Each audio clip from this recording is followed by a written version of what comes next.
À l'heure où je vous parle, Bitcoin est en train de chuter. J'étais actuellement en position, donc je vais vous montrer comment est-ce que j'ai managé et comment je suis sorti proprement afin de couvrir mes risques tout au long que ce trade s'est déroulé. Donc sans plus attendre, on va aller directement sur le graphique de Bitcoin. Voici le trade dans lequel j'étais. Je vais vous expliquer l'idée globalement. Donc on avait beaucoup de liquidités sur ces niveaux qui n'ont pas été déclenchées. Donc on avait une zone d'equal high, c'est une zone dans laquelle les liquidités short s'accumulent et donc le prix est attiré par cette zone. On n'est pas venu les déclencher, mais on a déclenché le plus haut de la semaine passée. Suite à ce déclenchement du plus haut, on a fait un retracement assez conséquent. On est venu liquider tout simplement les plus bas qui étaient ici, qui ne demandaient qu'à venir être retestés. Et ici, j'avais une zone de IFVG en 4 heures. On en a parlé dans la dernière vidéo, donc de lundi. Juste là, on avait simplement eu un gros mouvement baissier qui avait créé une zone de fair value gap en 4 heures et qui a été repassé dans le sens avec une autre zone de fair value gap en 4 heures. Donc ça, c'est une zone de support majeure pour le prix. On peut voir que le prix a bien rebondi là-dedans et on est venu nettoyer ce plus bas avec cette mèche qui a ensuite été nettoyée. Donc pour moi, le plus bas était là. C'est pour ça que je suis rentré long ici avec comme première target cette zone d'equal high et donc la fair value gap en 4 heures qui a été une zone de résistance. Mais on avait aussi de la liquidité plus haut à déclencher sur les 97 000. Donc tous ces plus hauts là étaient complètement couverts de liquidité et c'était simplement une target pour moi.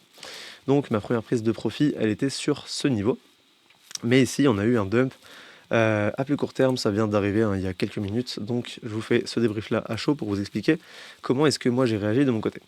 Donc j'étais rentré ici avec un risque de 2%, et ici on avait eu un mouvement un peu piégeux, c'est-à-dire qu'ici on peut voir une inversion de structure baissière, comme ceci, et comme ceci. C'est-à-dire qu'on fait ici une tendance haussière à court terme, on fait un plus haut que le précédent plus haut, donc on a une tendance haussière, mais suite à ce plus haut, le plus bas qui a engendré la cassure de ce plus haut, donc ce plus bas là, a été cassé à la baisse, juste là.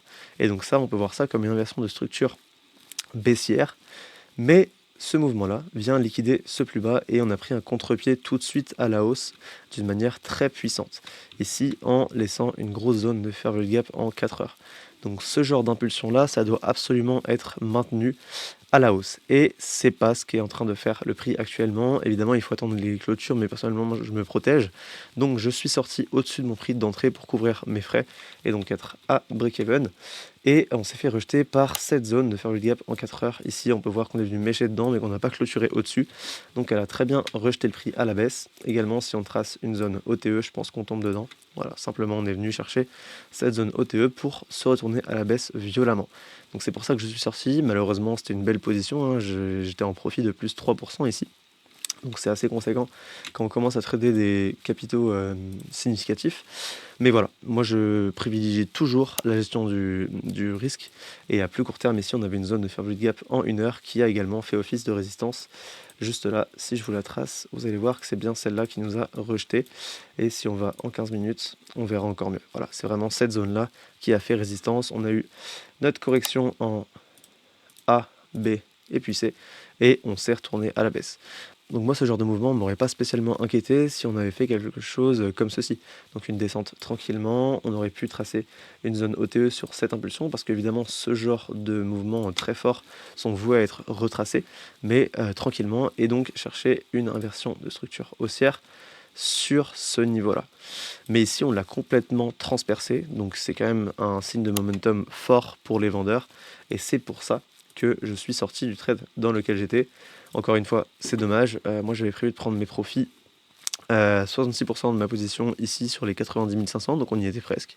Mais c'est le jeu et moi je suis mon plan évidemment, donc je suis sorti au-dessus de mon prix d'entrée pour ne pas prendre de risque sur ce trade, sachant qu'on était venu nettoyer ce plus bas avec ce niveau-là. Donc ce niveau-là devait absolument tenir et on est en train de voir actuellement qu'il est en train de craquer sous nos yeux.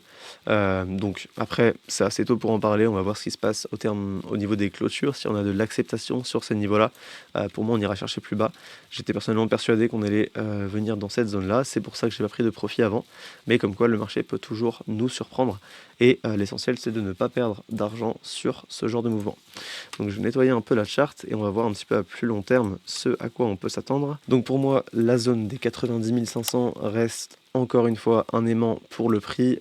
Tout ça c'est des niveaux super importants. Donc pour moi, le prix va revenir les chercher tôt ou tard.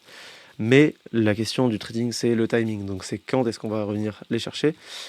Ici, est-ce qu'on fait simplement ça et on repart? Donc si c'est ça, moi je ne serai pas dans le trade. Mais par contre, si ce bottom n'était pas là et qu'il vient à être plus bas, par exemple comme ceci, en liquidant encore une fois la mèche qui a liquidé cette mèche-là, ce qui est une éventualité, ici on pourrait venir chercher quelque chose comme ceci. On vient liquider, on fait un rebond, et là on a une W, et là on pourrait re-rentrer à la hausse.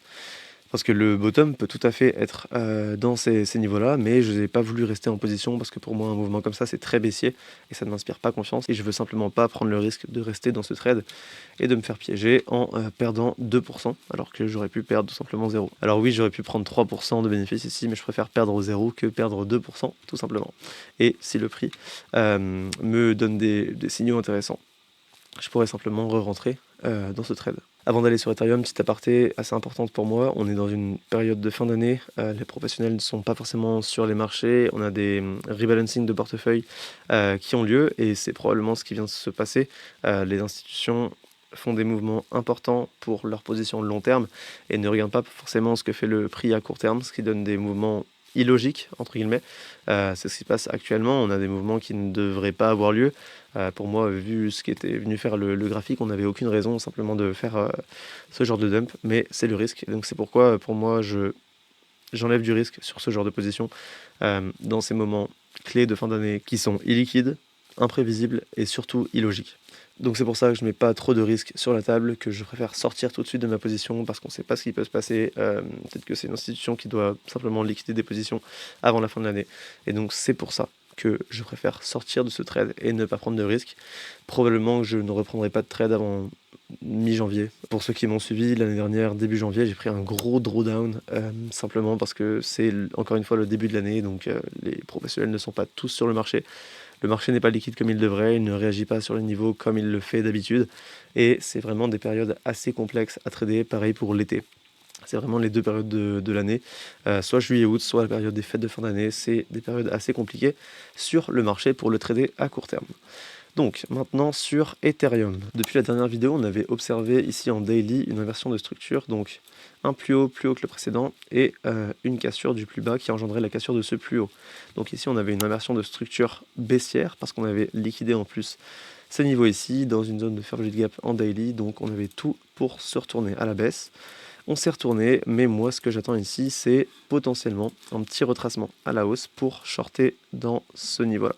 Cette zone OTE et une zone de short à court terme sur Ethereum, enfin court terme, plutôt moyen terme ici, parce que je suis en 4 heures quand même. Moi je pense que cette zone-là peut faire rebond. On a une zone de fair value gap en 4 heures que je vais vous dessiner pour la mettre en évidence. Et ici vous pouvez voir qu'elle rejette vraiment bien le prix pour l'instant, ça a l'air de tenir. Et pour moi, Ethereum vient de faire une flat, donc en A, B, puis C. Donc là, on est venu liquider des deux côtés. On est venu liquider ces plus hauts. Également, on est venu dans la zone de fair value gap en 4 heures. Donc ça, c'est de la zone de résistance également pour le prix. C'est pour ça qu'on s'est fait renverser sur ce niveau. Et la zone de fair value gap ici en 4 heures pourrait simplement faire retourner le prix à la hausse également parce qu'on est venu liquider ces plus bas. Et donc, on a tout pour repartir à la hausse.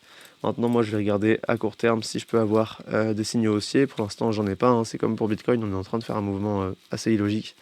Donc, pour moi, pour l'instant, je ne rentre pas. Si on vient liquider ce genre de mèche et prendre à contre-pied tout le monde, ici, on pourrait faire un mouvement assez intéressant. Ici, une inversion de structure, donc un plus bas que le précédent. Et ici, faire un plus haut que le précédent avec un petit retracement. Et là, on pourrait rentrer en position juste ici, avec un stop sous la mèche qui a liquidé ses plus bas, et donc une potentielle target dans la zone OTE, ce qui nous fait un ratio de 5 ici, c'est très solide, avec un mouvement impulsif comme ceci. On pourrait ici avoir une inversion de structure à la baisse, comme ceci, et après je vais vous faire le décompte des vagues d'Elliott. Et donc ensuite un mouvement baissier, comme ceci. Donc les vagues d'Elliott, ici on aurait une impulsive en 1, 2, 3, 4, 5, Je vous rappelle que la vague 3, c'est souvent la vague la plus importante dans un mouvement qui soit haussier comme baissier. Donc voilà simplement le scénario auquel je m'attends sur Ethereum, et ensuite je pourrais prendre mon short comme ceci sur le retracement avec mon stop au-dessus du dernier plus haut et ma target sous ce plus bas ici au 2720 $. Donc voilà, globalement vous avez mes scénarios sur Ethereum, sur Bitcoin. Je vous expliquais le trade dans lequel j'étais sur Bitcoin, comment j'ai réagi. Maintenant j'attends simplement de voir comment les clôtures vont se dérouler, comment est-ce que le prix va se développer dans les zones actuelles pour voir si je pourrais re-rentrer en position ou si je préfère attendre le début de l'année 2026. Si vous avez apprécié cette vidéo, n'hésitez pas à mettre un like, un commentaire, à vous abonner, et nous on se retrouve pour la prochaine analyse du marché crypto.